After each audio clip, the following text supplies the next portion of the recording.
My name is Hrefna Lind Lárusdóttir and I am a performance artist and an art educator.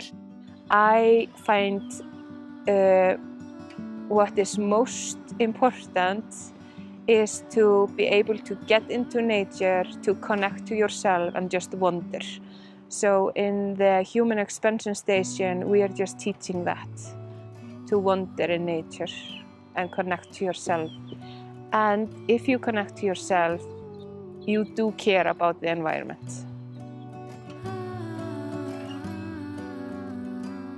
The Human Expansion Station is located here in Reykjavík by the pond, where all people can come and grow their inner plant.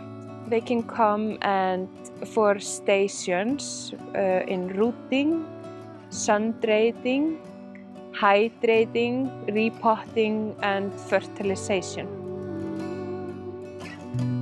They can go on their own terms or they can get a guided tour by phone. We also invite people to take a plant personality test before they go for this training, because it's good to know what kind of plant you are.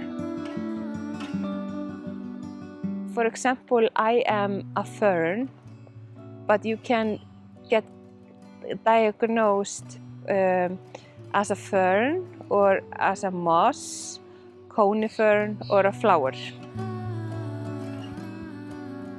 I incorporate nature in my projects because nature is very important, and in my art education I use nature a lot.